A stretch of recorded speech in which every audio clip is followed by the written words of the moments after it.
Hello friends, इस video में आप जानोगे KVS PGT post, PGT screening, HTET और आरओई से रिलेटेड जो आपकी क्वेरी है उनको। अगर आप इस चैनल पर नए हैं तो चैनल को सब्सक्राइब करना ना भूलें। तो केवीएस पीजीटी की पोस्ट जिसका कि स्टूडेंट्स वेट कर रहे थे, तो केवीएस पीजीटी की जल्द ही आपको पीजीटी, पीआरटी और टीजीटी की केवीएस की पोस्ट निकलने की नोटिफिकेशन आ सकती है। क्योंकि जो केवीएस रीजनल ऑफिस हैं उनसे वैकेंसीज़ की इंफॉर्मेशन मांगी गई है कि किस स्कूल में कितनी वैकेंट सीट हैं, और ये तभी मांगा जाता है जब वैकेंसी आउट होने को होती है। और ये नोटिस जो है साइट पर डल चुका है। आप 7 अक्टूबर का जो नोटिस है वो चेक कर सकते हो।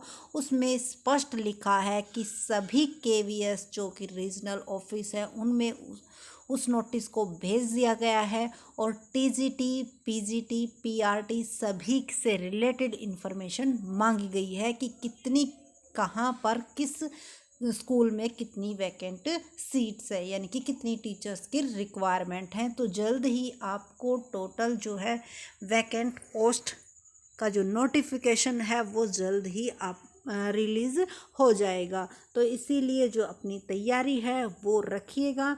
और रही बात पीजीटी स्क्रीनिंग और एचटेट, इन दोनों में कन्फ्यूज़न चल रही है।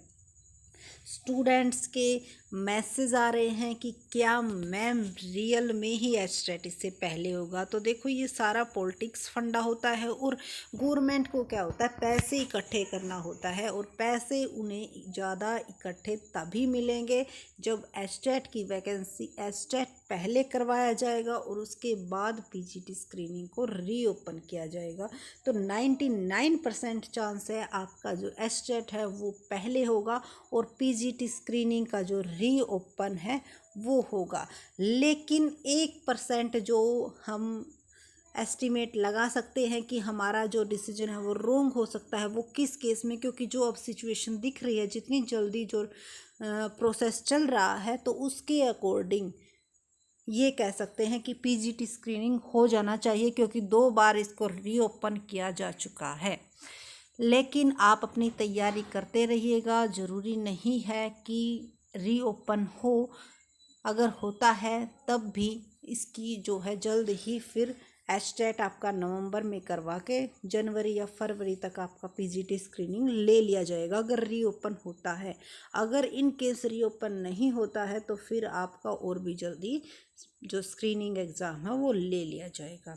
अब रही आरोही रिजल्ट से रिलेटेड क्वेरी, बहुत ही ज़्यादा क्रिटिकल केस हो गया है ये, क्योंकि इसके इतने मैसेज आते रहते हैं, और आएंगे भी क्यों नहीं, क्योंकि बहुत ज़्यादा टाइम पीरियड हो गया, इसका कुछ भी अता पता नहीं है कि क्या कुछ चल रहा है। तो हमारे जो स्टूडेंट्स हैं वो मार्क्स भी शेयर करते रहते हैं, और उसके साथ साथ जो उनकी क्वेरी है कि रिजल्ट में फाइनल लिस्ट कब आएगी। तो देखो, इससे रिलेटेड हमें जो जो इन्फॉर्मेशन मिलती है वो हम आपके साथ शेयर कर देते हैं, और पूरी कोशिश कर रहे हैं कि भाई रिजल्ट जल्दी से डिक्लेयर किया जाए।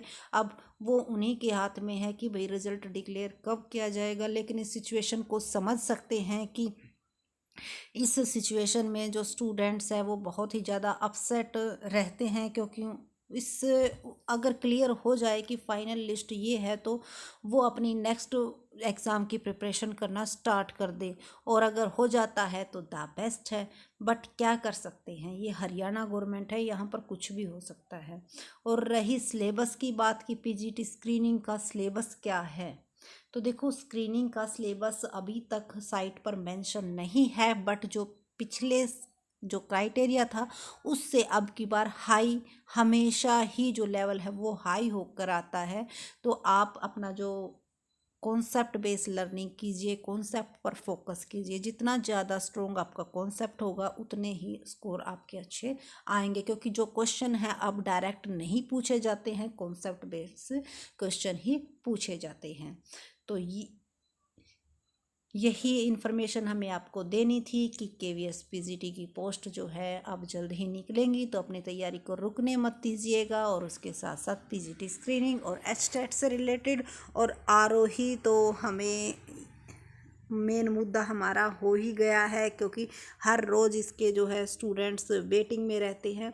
तो जब भी आपको कोई भी इन्फॉर्मेशन मिलेगी, आपको मैसेज डालने की ज़रूरत नहीं है। जब भी हमें कोई भी इन्फॉर्मेशन मिलेगी, हम वीडियो के थ्रू या फिर नोटिफिकेशन के थ्रू पोस्ट आपको डाल देंगे। और अगर आपने हमारे चैनल को सब्सक्राइब किया है तो सबसे पहले आपको अपडेट मिल जाएगी। और रही मेरिट लिस्ट की बात कि मैम मेरिट लिस्ट को अपडेट कीजिएगा, तो देखो जो हमारा सब्जेक्ट है उसकी स्कोरिंग हम बेस्ट बता सकते हैं, बट जो अदर सब्जेक्ट्स हैं और जितना हमारे पास जो स्कोर आया है उसके बेस पर ये कह सकते हैं कि जर्नल कैटेगरी के अगर 70+ स्कोर हैं तो उनके चांस हैं, लेकिन जिनके 70 से कम हैं तो उनके ग्रेजुएशन और पोस्ट ग्रेजुएशन में बेस्ट स्कोर होना चाहिए। तो ओनली आपका जो टेस्ट का स्कोर है वो मैटर नहीं करेगा, क्योंकि उसके 50% मार्क्स ही लगेंगे और अदर आपकी जो क्वालिफिकेशन है उसके बेस पर आपके 50% मार्क्स लगेंगे। Sorry for disturbance. So thank you so much, and please share and subscribe my channel. Thank you.